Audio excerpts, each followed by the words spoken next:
Gibson of the International Secret Police. Ceiling zero, ceiling zero, ceiling zero, ceiling zero, ceiling zero.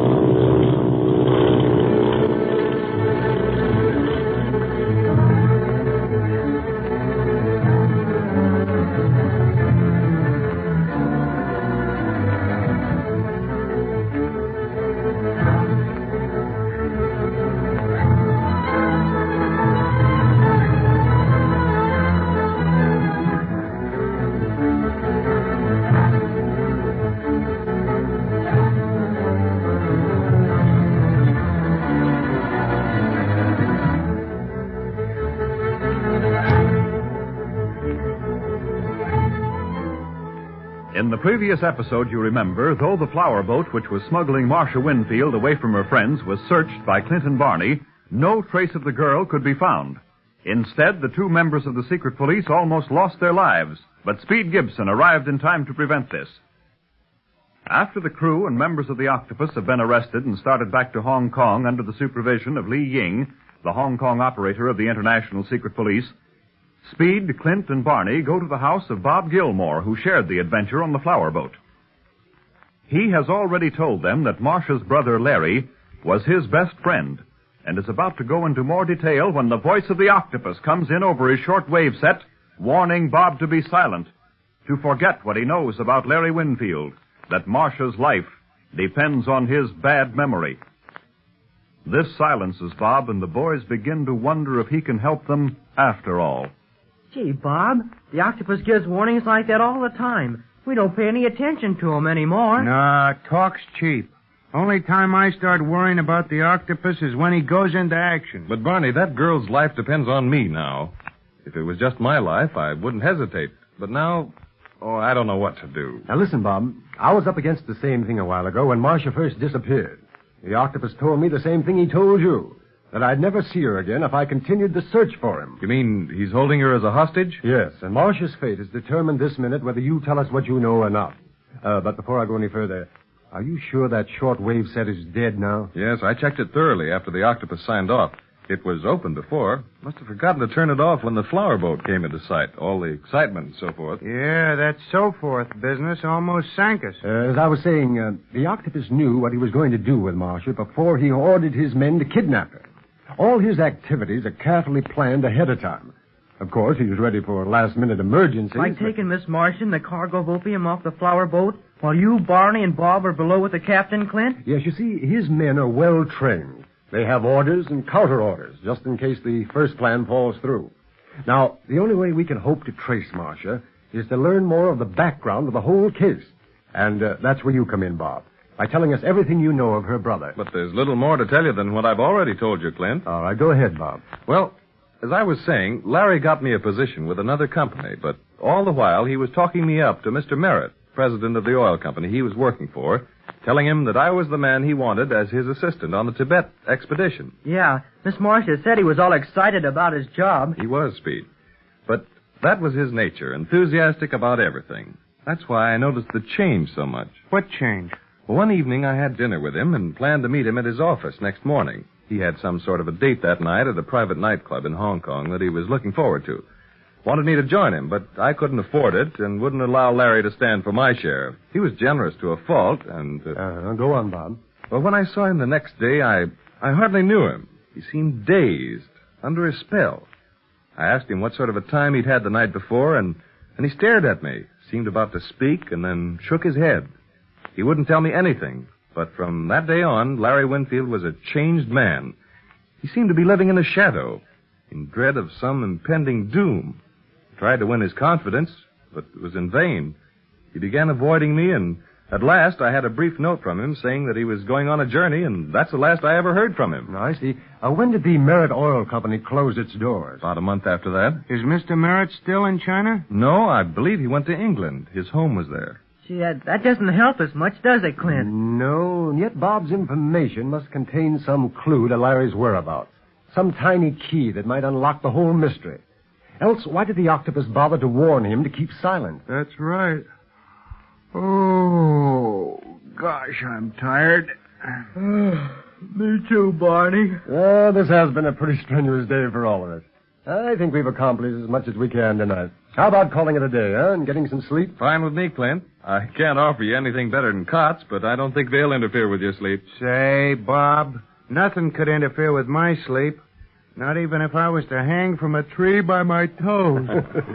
Oh, good night, all. Good night, fellas. Good night.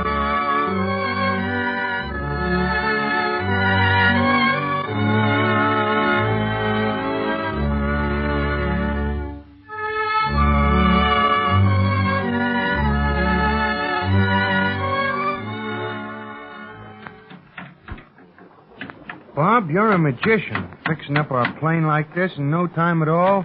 Ripping out one of them gas tanks and fixing up another passenger seat.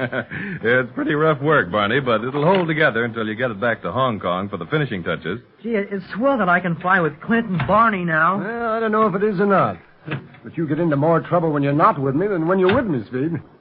Oh, I guess it's all right. Oh, have you checked our shortwave set yet, Bob? Yeah, it's working all right this morning. Can't find anything wrong. Well, that's funny. I'll say. We couldn't raise a thing on it in the air. That is nothing but the octopus. I wish I had his evident knowledge of high-frequency sets. He seems to be able to do anything he wants with the wave bands. Has anybody seen the monkey wrench? Oh, the houseboy borrowed it. Remember? Want me to go get it, Barney? Yeah, would you mind? Not at all. I'll be right back. What do you want with a monkey wrench, Barney? Nothing.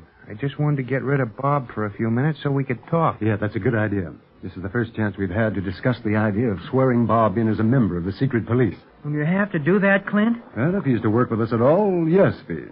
As you know, I cabled Chief Riley the latest developments in the case last night, and also asked him to send me all possible details concerning Bob Gilmore. Did you get an answer? Yes, I did. That was that little stroll I took this morning. Chief Riley cabled that Gilmore's reputation was okay when he left the United States. The particulars tallied with Bob's story in every detail. And you'll swear him in, Clint? Yes, the chief told me to do as I saw fit. And I think we're going to need a man like Gilmore before we're through with this case. That's all I wanted to know. Then we won't have to make double talk about Li Ying being a tea merchant and so on. We can read him the cards as they fall. Yes. Will he come to Hong Kong then, Clint? No, not immediately. Bob may be of more service to us up here on the river than in Hong Kong.